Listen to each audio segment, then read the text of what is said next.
എന്ന് വിനയപൂർവ്വം back benches ഇത്രയും മാറ്റർ എന്താന്ന് വെച്ചാല് പിന്നെ ഈ നമ്മുടെ ഈ കോളേജിലെ പെൺകുട്ടികളെ വസ്ത്രധാരണത്തിൽ ഭാഗികമായ ചില മാറ്റങ്ങൾ ബാഹ്യമായ ഞാൻ ഭാഗികം ഇത് മാറ്റമാണ് ബാഹ്യമായ ചില മാറ്റങ്ങൾ അനിവാര്യമാണ്. ആധുനിക ബാറിന്റെ ബാ അല്ലേ? അല്ലല്ല ഈ ഭാഗമാണ്. ഇത്തരം ആധുനിക രീതിയിലുള്ള വസ്ത്രധാരണങ്ങൾ ആരോഗ്യ പ്രശ്നങ്ങൾക്കിടയാകും. ഒന്ന് മുഖ്യമന്ത്രിക്ക് ഒരു കോപ്പി, പിന്നെ ഒരെണ്ണം വിസിക്ക്, പിന്നെ ഒരെണ്ണം വിദ്യാഭ്യാസ മന്ത്രിക്ക്, പ്രധാനമന്ത്രിക്ക് ഉണ്ട്. അത് പിന്നെ കൊടുക്കാം. എല്ലാത്തിനും കോപ്പി എടുത്തിട്ട് പേരങ്ങ് മാറ്റിയതില്ല. മതി അതിന്റെ റഫ് കോപ്പി വെച്ചേക്കണേ. സാറൊന്ന് പതുങ്ങിയിരിക്കുന്ന കള്ളന്മാരെ പോലെ. പതുങ്ങിയൊന്നുമല്ലടാ, നിങ്ങളടുത്തൊക്കെ ഒരു കാര്യം പറയാൻ വേണ്ടി വന്നതാ. എന്ത് കാര്യം സാറേ? നിനക്കൊക്കെ നിർത്തിക്കൂടെ? എന്ത് നിർത്താൻ? ഒരാളെങ്ങനെ വസ്ത്രം ധരിക്കുന്നുള്ളത് ഓരോ പൗരനും പൗരിക്കും അവകാശപ്പെട്ടതാ. പൗരിയുടെ കാര്യം പറഞ്ഞപ്പോഴാണ് ഞാൻ പൂരിയുടെ കാര്യം ആലോചിച്ചത്. പൂരി എന്നിട്ട് ഒരുപാട് സോറി സാർ പറയണം. അതേ, വെറുതെ ആവശ്യമില്ലാതെ പ്രശ്നം ഉണ്ടാക്കരുത്. പെൺകുട്ടികളെ എങ്ങനെ വസ്ത്രം ധരിക്കണം എന്നുള്ള കാര്യം അവരുടെ ആവശ്യം. അവർക്ക് അവർ വീട്ടുകാർക്കില്ലാത്ത ദണ്ണം നിനക്കൊക്കെ എന്താ? അങ്ങനെ പറയരുത് സാറേ. എന്തെങ്കിലും ഒരു നല്ല കാര്യം ചെയ്യണമെന്ന് വിചാരിക്കുന്നത് കുറെ കാലേ. എന്ത് ചെയ്താലും അവസാനം എന്തെങ്കിലും പ്രശ്നത്തിൽ ചെന്ന് ചാടും. ഇത് ഞങ്ങൾ ഒരുപാട് ആലോചിച്ചെടുത്ത തീരുമാനമാണ് സാറേ. ഞങ്ങൾ ചെയ്യുന്നത് വളരെ നല്ല കാര്യമാണ്. എന്ത് കാര്യം? സ്ത്രീകൾ ഇത്തരത്തിലുള്ള ടൈറ്റ് ആയിട്ടുള്ള ജീൻസ് പോലുള്ള വസ്ത്രങ്ങൾ ധരിക്കുമ്പോൾ അവരുടെ ദാമ്പത്യ ജീവിതത്തെയാണ് അത് ബാധിക്കുന്നത്. ഒരു റിസർച്ചിൽ അത് പറഞ്ഞിട്ടുണ്ട്. റിസർച്ചിൽ അത് അതല്ലേ ഉദ്ദേശിച്ചത്? അതുമായി കണക്ട് ചെയ്ത് വരും. പിന്നെ വേറൊരു സംഭവം പറഞ്ഞ നേരത്തെ ഹൈ ഹീലിന്റെ ഇത് വരുന്നതെന്ന് പറഞ്ഞാൽ നട്ടലിനും പിന്നെ ആർത്രൈറ്റിസ് പരമായിട്ടുള്ള. ഇനി അടുത്ത സമരം ഞങ്ങളുടേത് അതാണ്.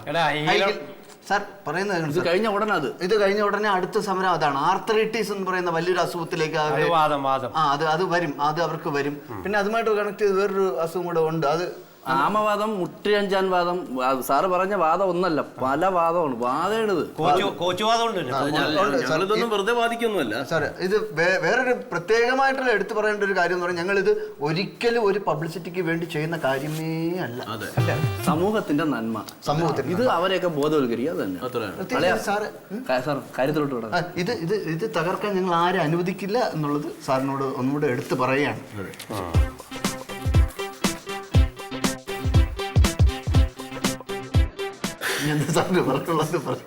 അപ്പൊ നീയൊന്നും പിന്മാറുന്ന പ്രശ്നമല്ല ചെയ്യുന്നല്ലേ? തൽക്കാലമില്ല. പക്ഷെ സാർ പിന്മാറാത്ത ഒരു കാര്യം അറിയാമോ? ഒരു വിദ്യാർത്ഥി ഈ കുടുംബം നോക്കുന്നതിനോടൊപ്പം തന്നെ സമൂഹത്തെ നോക്കണമെന്നാണ് ഒരു മഹാൻ പറഞ്ഞത്. മഹാന്റെ പേര് മഹാൻ. ഏത് മഹാൻ? ഈ മഹാൻ. ഒരു കാര്യം ഞാൻ നിങ്ങളുടെ അടുത്ത് പറയാട്ടോ. നീയൊക്കെ ആദ്യം പഠിച്ച് വീട് നന്നാക്ക്, എന്നിട്ട് നാട് നന്നാക്കാനത്. അതന്നെ. എന്ത് തന്നെയാന്ന് ചുമ്മാ വെറുതെ കുട്ടികളെ വിളിച്ചിട്ട് കാണാൻ പറഞ്ഞ് വെള്ളം ഉണ്ടാക്കാം. ഓരോ ദിവസം ഓരോ പ്രശ്നങ്ങൾ. സാർ ഒരു നല്ല കാര്യം ചെയ്യാൻ സാർ സമ്മതിക്കില്ല. ഇതൊക്കെ എന്ത് നല്ല കാര്യം? കുട്ടികൾ ജീവിച്ചിട്ടാണ് നോട്ടാണ്. നിനക്ക് എന്താ പ്രശ്നം? പറഞ്ഞല്ലോ അത് പറഞ്ഞല്ലോ. സാറിനൊരു മകളുണ്ടാവുമ്പോഴേ സാറിനത് മനസ്സിലാവും. സാറിങ്ങനെ കല്യാണം കഴിക്കാതെ സാർ ഇങ്ങനെ നടന്നു ഫീൽ ചെയ്യണ കാര്യങ്ങളൊക്കെ പറയാം. ഇതെന്ന് പറഞ്ഞാൽ ഇനിയിപ്പോ അടുത്ത വരാൻ പോകുന്ന കുറെ ചാനലുകാർ ഇവിടെ വരുന്നുണ്ട്. അത് മാത്രമല്ല സാറേ, ഈ പെൺകുട്ടികളുടെ വസ്ത്രദാനത്തിൽ ഒന്ന് ശ്രദ്ധിച്ചാൽ ഈ നാട്ടിലെ പീഡനം എത്ര കുറയും. എത്ര വലിയ കാര്യമാണ് ഞങ്ങൾ ചെയ്യാൻ പോകുന്നത് കേട്ടോ സാറേ. പബ്ലിസിറ്റി തീരെ ഉദ്ദേശിച്ചിട്ടല്ല. നാളെ നമ്മളുടെ ഫോട്ടോ പത്രത്തിൽ വരും. പിന്നെ കേരളം മുഴുവൻ ചർച്ച ചെയ്യാൻ പോകുന്ന മറ്റൊരു വിഷയം എന്ന് പറഞ്ഞാൽ നമ്മുടെ കോളേജിലെ പെൺകുട്ടികളുടെ വസ്ത്രധാരണ രീതിയിൽ മാറ്റം വരുത്തിയെന്ന് ചർച്ചയാവുകയാണ്. നമുക്ക് ഫേമസ് ആവണ്ടേ സാറേ? സാറിനൊരു കല്യാണമൊക്കെ കഴിക്കണ്ടേ?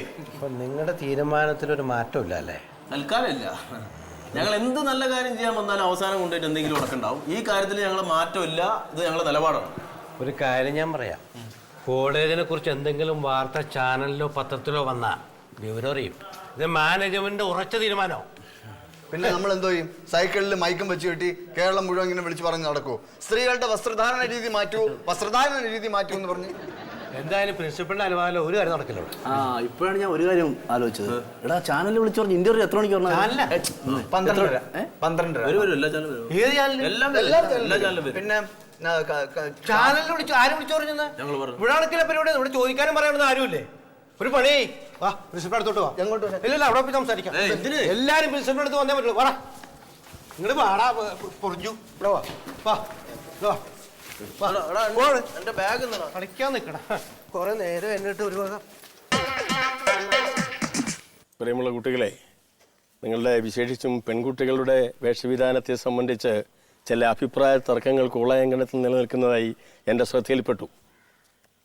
സത്യത്തിൽ കേരളീയ ജീവിതത്തിൻ്റെ വേഷവിധാനത്തെക്കുറിച്ച് ആധികാരികമായി സംസാരിക്കുമ്പോൾ അത് പരിചിന്തനം ചെയ്തു നോക്കിയാൽ വൈവിധ്യങ്ങളായ വേഷവിധാനങ്ങളുടെ വളർച്ചയും തകർച്ചയും നമുക്ക് ദർശിക്കാം. മരപുരി തുടങ്ങി ബർമൂഡയിൽ അവസാനിക്കുന്ന ഒരു വേഷ പാരമ്പര്യം നമുക്കുണ്ട്. പ്രവചനാതീതമായ ഒരു കാലഘട്ടത്തിലൂടെയാണ് നാം സഞ്ചരിക്കുന്നത്. നമ്മുടെ രൂപത്തിലും ഭാവത്തിലും വ്യത്യാസം വന്നു, അപ്പോൾ നമ്മുടെ വേഷത്തിലും വ്യത്യാസം വന്നു. പക്ഷേ ഇവിടെ ചർച്ചാ വിഷയം പെൺകുട്ടികളുടേതാണ്. ആദ്യം ആലോചിച്ച് നോക്കുക, ആരാണ് പെണ്ണ്? വനിത, മഹിള, സ്ത്രീ. സ്ത്രീ അമ്മയാണ്, സ്ത്രീ ശക്തിയാണ്, സ്ത്രീ അഗ്നിയാണ്.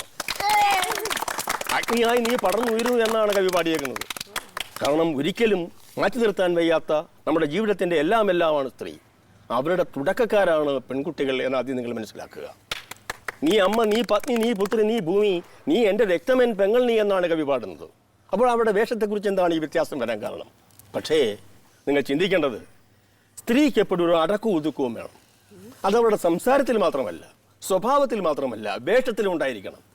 ഒരുമാതിരി മനുഷ്യന് അസ്തിത്വത്തിൻ്റെ തകരാറുണ്ടാക്കുന്ന ആൺകുട്ടികളുടെ തൊലിപ്പുറത്ത് കിരികിരി പുണർത്തുന്ന ചപലാവേഷങ്ങൾക്കപ്പുറം മനുഷ്യനെ അവന്റെ അസ്തിത്വത്തിന്റെ മൂല്യതത്വങ്ങളിലേക്ക് ഞെട്ടിച്ചുണർത്തുന്ന നേരം തറവേഷങ്ങളുമായി പെൺകുട്ടികൾ വരരുത്. നിർത്തടി, കാലത്തിനനുസരിച്ച് മാറ്റം വരേണ്ടത് കാലഘട്ടത്തിന്റെ ആവശ്യമാണ്. നിർത്തടി അധിക പ്രസംഗി. മനുഷ്യന്റെ രൂപത്തിനും ഭാവത്തിനും അനുസരിച്ച് അതാത് കാലഘട്ടത്തിൽ ഉൾപ്പെടുന്ന വർണ്ണോജ്വലമായ വേഷങ്ങൾ തിരഞ്ഞെടുക്കാനുള്ള തീരുമാനം നമുക്ക് അധികാരമുണ്ട്, നമുക്ക് സ്വാതന്ത്ര്യമുണ്ട്. സ്വന്തം ജീവിതത്തിന്റെ വ്യാസം വലുതാക്കാനുള്ള ശ്രമത്തിനിടയിൽ ഓരോരുത്തരും ഓരോ വേഷം കണ്ടെത്തുന്നത് കാലത്തിന്റെ അനിവാര്യമാണ്. അവിടെ പൂമ്പാറ്റകളെ പോലെ ഇളാമ്പാറ്റകളെ പോലെ ശക്തമായി വരുന്നവരെ നമ്മൾ ഒരിക്കലും അത് നമ്മുടെ ആവശ്യമാണ്. ആർക്കും എന്തും തിരഞ്ഞെടുക്കുവാൻ ഈ കാലഘട്ടത്തിൽ സ്വാതന്ത്ര്യമുണ്ട്. അത് ഒരിക്കലും നിങ്ങൾ ബലം കളിപ്പിക്കാൻ ചെയ്യരുത്.